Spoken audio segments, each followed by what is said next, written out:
Hello YouTubers, Alaska Prepper here. Well, ladies and gentlemen, today we're going to talk about how the WEF, or World Economic Forum, is looking to take away your vehicles. Of course, they're still going to be riding around in their private jets and riding around in their huge SUVs that have, bullet protection glass or bulletproof glass all over it and things like that. But you, ladies and gentlemen, you, the plebe, you, the person that's on the street trying to make a living, trying to get from point A to point B, you're not going to be able to have a vehicle if they get their way. And it has nothing to do with climate change. Let me tell you that right now. Even if you're in the camp of having electric vehicles, your vehicles will be taken away as well if they get their way. I wanted to point this out just in case any of you have visited Sam's Club or visited a Walmart or a Costco recently and bought frozen strawberries. FDA Alert, frozen strawberries recalled across U.S. after hepatitis report. The U.S. FDA this week expanded a recall of frozen strawberries due to a potential contamination of hepatitis A. Right? The impact products were sold at Costco stores in Colorado, Texas, Arizona, and California between October 3rd of last year and June 8th of this year. And obviously you can see that they were also sold at Sam's Clubs and Walmarts as well, not just Costco stores. So if you got any of this, I'm going to go ahead and leave this link on a pinned comment, and you can come right here where it says FDA's recall website. Click on this hyperlink and we'll take you to the FDA site that shows all of the products that had these frozen strawberries in them. That way, if you got some, or that way you won't get any if you see any of them with the lot numbers that they're indicating on that site. And I almost forgot to say thank you to the sponsor of this video, Genesis Gold Group. The climate authoritarianism that the WEF wants to impose on us, ladies and gentlemen, would include a 75% reduction in private car ownership by 2050. Now, some people may click off right now, oh, this is by 2050. No, it's not, ladies and gentlemen. It doesn't mean that in the year 2049, December 31st, that from one day to another, it's just going to change. You'll see 75% less vehicles on the road. No, it is a progression. They're going to start making changes to policies, to laws, and all of these things that will draw us down to where humanity will have about 75% less vehicles by 2050, or at least the humanity that they decide should have the less amount of vehicles. Meaning what? Meaning putting more restrictions on your mobility. Think about how many restrictions have been put on our mobility over the last several decades, right? Starting with the speed limit. Back in the early 60s or early 70s, I think it was imposed due to the oil embargo. And the government said, well, if you drive slower, you save more gas. But once the states found out and realized that, hey, man, we're making a lot of money with these speeding tickets, they were like, we might as well leave it on. It's a great revenue earner, right? However, think about all of the other restrictions, ladies and gentlemen, that we have on our driving and how more and more restrictive it's becoming. Well, by the year 2050, you'll probably be lucky if you can get in a car, let alone own a car. Thank you, Genesis Gold Group, for sponsoring this video. I'm not a financial advisor, but the folks at Genesis Gold Group specialize in helping those who want to diversify their excess wealth by converting their fiat currency retirement plans into a plan that is backed by real money. So if you're in a position where you are wondering what you can do in order to diversify or insulate your wealth against what I like to call the inferno of inflation, give Genesis Gold Group a call, and they can provide you with the information that you need in order to make an educated decision. Once again, thank you very much, Genesis Gold Group, for sponsoring this video. The vast majority of climate and carbon policies appear to be aimed at the West. And obviously it is, ladies and gentlemen, when you take a look at other countries that are now building coal power plants, like China, they are actively building coal power plants, ladies and gentlemen. They are one of the worst emitters in the world. Why? Because they don't have the regulations that we have here. It always baffles me that we outsource oil production, meaning that we take away the oil production from the United States that we can produce here ourselves when we produce it in a manner that is very eco-friendly compared to other countries. And then we import oil from other countries that take it out of the ground in a way that is a lot more, I guess, damaging to the ecosystem or to the earth than the way that we do it. So stop us from doing it in a way that's responsible, and instead buy it from a different place that's doing it in a way that's irresponsible. But I digress. And they say that the vast majority of climate and carbon policies appear to be aimed at the West, and this is one of the reasons why we know the claims behind them are fake. 100% agree. China alone accounts for about 32% of global carbon emissions, with the US accounting for 14% and the EU accounting for 8%. So some people are going to say, wait a minute, China only accounts for 32%? China's about 4 or 5 times bigger as far as people goes than the United States is. That's true, ladies and gentlemen, but you have to take into consideration that the United States uses its military in order to provide security to many Western nations that don't have a military to provide security for themselves. And the United States military is one of the biggest pollutants that there is, I would say, probably in the world. And why? Because we don't just provide security for the United States of America, we provide security for a whole bunch of other countries that don't want to pay for it for themselves. Right? I'm not putting us on a high horse here. I think that we should bring down our military. I think that we should have a military that's defensive in nature and defensive in nature alone. That we shouldn't be going out there nation building, but I digress. And they finish off by saying, yet think tanks like the WEF and the UN are hyper-focused on the US and Europe, while China does as it pleases. Not only China, India is another one of those really, really big countries. I'm sure that the people in India, they're not too worried about climate change. They're worried about eating from one day to another. And unfortunately, one day, if we continue to go down this road, we'll be worried about the same thing, just being able to eat that day. And of course, ladies and gentlemen, I'm going to leave the link to this article. You can come down here where it says the WEF has recently published a blueprint for reducing individual car ownership by 75% by the year 2050. And all you have to do is click on that hyperlink right here and it'll bring you to this page. The Urban Mobility Scorecard Tool, benchmarking the transition to sustainable urban mobility. I'm all for this, ladies and gentlemen. You have to understand, I am all for this if it's voluntary. If it's voluntary, if we have a private individual or a private organization that raises the capital, that buys the land, that does all of the stuff that they need to do to the infrastructure within that little city that they want to build, and people want to move to it and live there and pay whatever taxes they charge for that, I'm all for it. But it should not be forced under a false presumption that you're saving the earth. The reason they want to take your cars, ladies and gentlemen, it has nothing to do with climate. It has to do with control. You see, they're saying that we have to go to electric vehicles because of climate. But in my opinion, that's been debunked. All right. The things that happen in our climate, the things that happen in our weather are things that have been happening ever since humans have been on Earth. We've always had wildfires, ladies and gentlemen. We've always had tornadoes. We've always had earthquake. We've always had eruptions of volcanoes. We've always had hurricanes. We've always had floods. Right? It just happens in cycles in different parts of the world at different times in different years, etc., etc., etc. We've always had these things. But now they make it look, using media, that whenever we have something small happen compared to what's happened in the past, that it's huge. They scream about it really loud so that it can scare people into thinking what they want you to think. And hold on, because I'm going to tell you why it is that they've now shifted from, hey, we need to electrify the world with electric cars, to now, hey, we have to take away cars. It's not the climate. It's because there's just not enough resources in the world for us to be able to do what they want us to do as far as transportation goes. You see, they started this little mission, and you can look back the last few years. They started their little mission by saying, yeah, we have to change all of the internal combustion engines. We have to change them all to electric.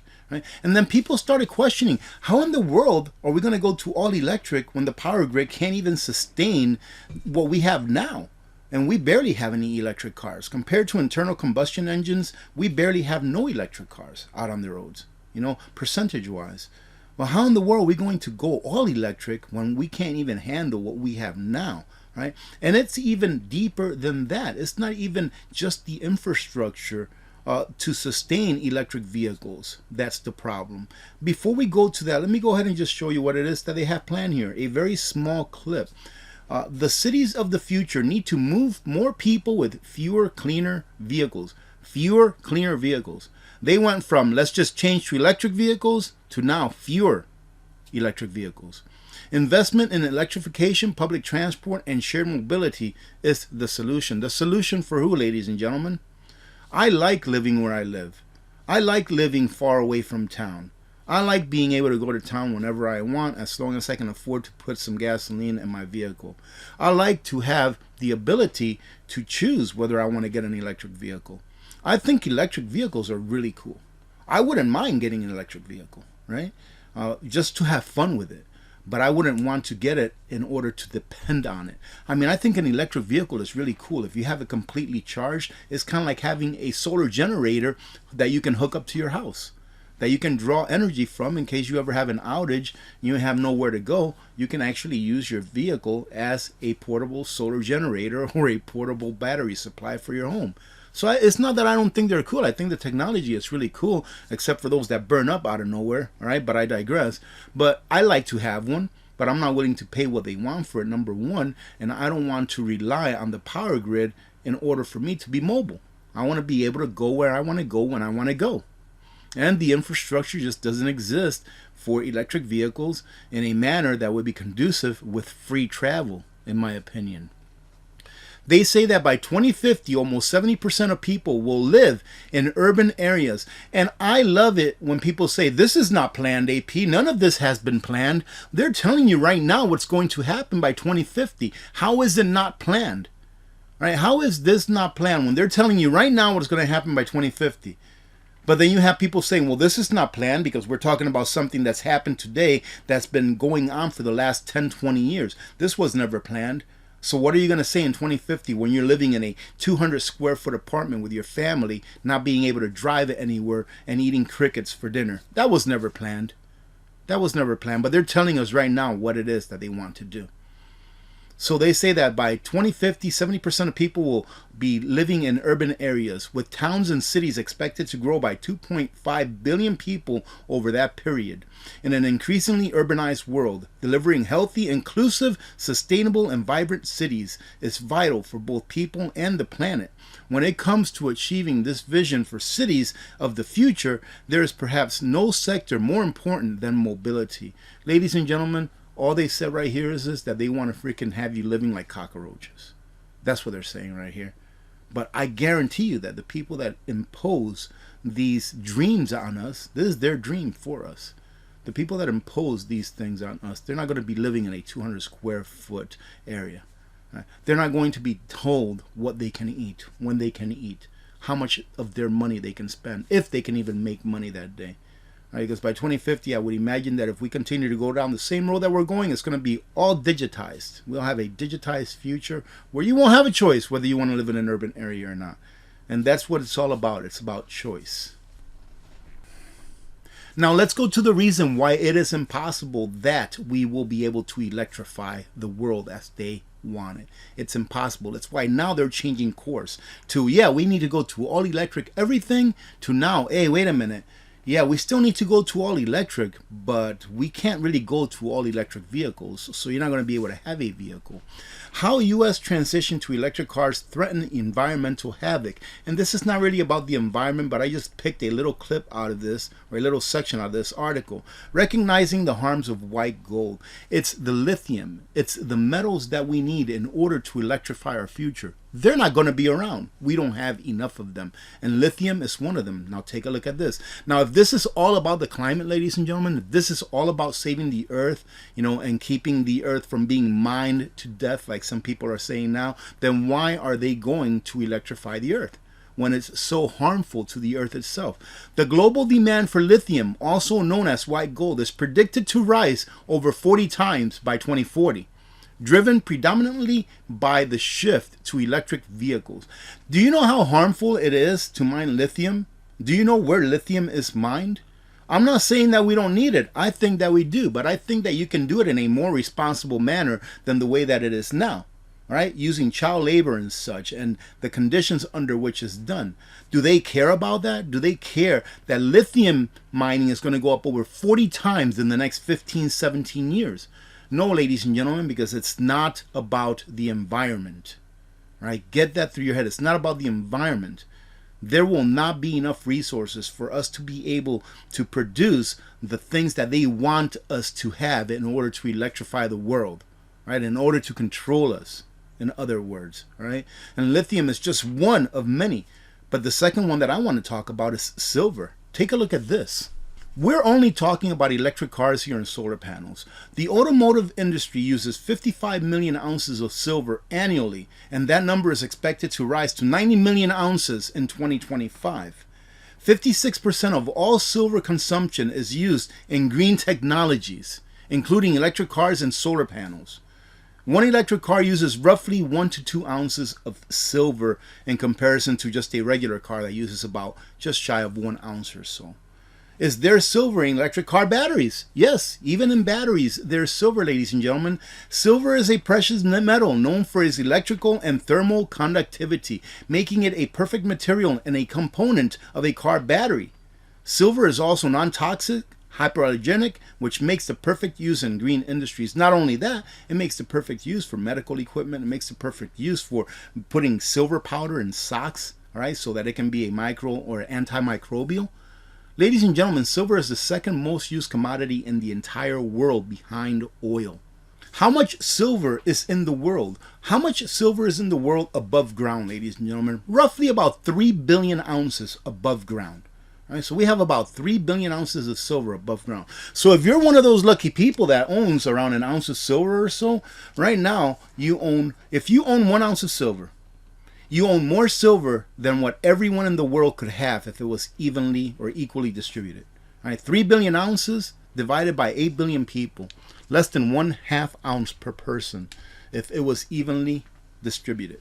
And right now in the U.S., this is by the USGS, they are reporting that there's only about 560,000 ton of silver left to mine in the Earth's core. Well, that sounds like a lot. But when you take into consideration the fact that 560,000 ton is equal to about 18 billion ounces, then it doesn't sound like that much when you compare it to how much we use per year. And this little chart here that was made all the way back in 2010, they've known about this, ladies and gentlemen, for a very long time. This little chart here shows that silver, where's our silver? Right here. That silver only had about till 2035 or so before we ran out of it. The good news is that it's actually a little more, knowing what we know now.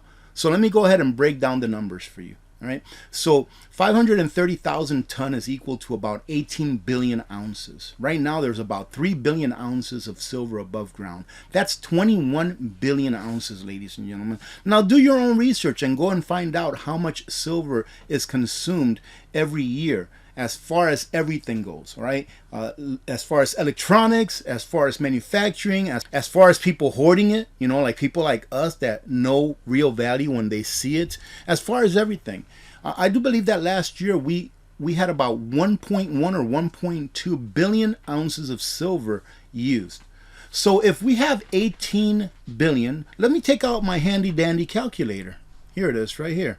So if we have 18 billion ounces of silver left in the crust of the earth that we still have to mine, plus we have 3 billion above ground, meaning that's already been mined, that it's already in the form of whatever silver is, whatever they made it into after they mined it. We have 21 billion ounces. Now, if we consume around 1.2 billion ounces per year, what does that leave us? Let's go ahead and divide 21 by 1.2. That leaves us with about 17 and a half years of silver left in the world if we continue to consume it the way that we are consuming it now. Right? That doesn't even take us through 2050, which means that we'll run out well before then. Will we really run out? I don't think we will. We'll still have a lot of silver left on the earth. But at what price? At what price? Well, AP, that's 17 and a half years away. Do you all remember the year 2000? Do you all remember the year 2008? That was 15 years ago. It goes by like this, ladies and gentlemen. 17 years is nothing. And it doesn't mean that 17 years is to the day before the 17th year. It will go down and down and down, year after year after year. And eventually the market will realize that, holy smokes, there's almost no silver left, and we're going to have to start recycling silver. We're going to have to start recycling silver out of the landfills, right?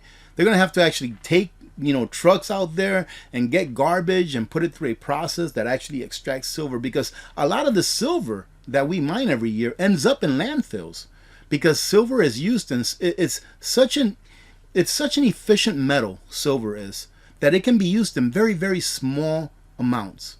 And those small amounts are very difficult to recycle, meaning that it costs a lot of money to recycle them. So one day they'll eventually have to recycle silver out of landfills. Even if we don't go green, we still need silver. All right? We still need silver for the way of life that we live, for the digital life that we live today. So even if we don't go green, we're still going to be needing silver. And they'll start recycling it from areas that normally we wouldn't recycle it now because it's too expensive. What does that mean to the silver that people are going to have as part of investments, as far as preserving their purchasing power? That means that the price of that is going to go up considerably. But this is not really about the price of what silver is going to be. This is really about, this is why they want to take away your vehicles now, because they want to electrify the world, and they're figuring out that there's not enough resources to do what they want to do. All right, ladies and gentlemen, so prepare for that. And if you're in your 60s or 70s, let's say, all right, and you're like, this is not going to affect me, well, that kind of an attitude is the same attitude that's been getting us in trouble for the last, I would say, 50 years or so, if not more. Is people saying, this is not going to affect me. I'll be far gone before then. Why don't we try and do something now for our children that will be here after we leave? Because it's going to be their freedom at stake. I've probably made this video about 1 million hours long, ladies and gentlemen. For that, I apologize, but for that, I also thank you if you're still here. All right, thank you very much, Genesis Gold Group, for sponsoring this video. God bless every one of you, ladies and gentlemen. Remember to be good to each other. When good people do good things happen. Remember to reach one, teach one, and repeat. If we all did this, the world would be a better place, and you know that it will be a better place. Many blessings to all of you and your families. I'm Alaska Prepper. I'm out.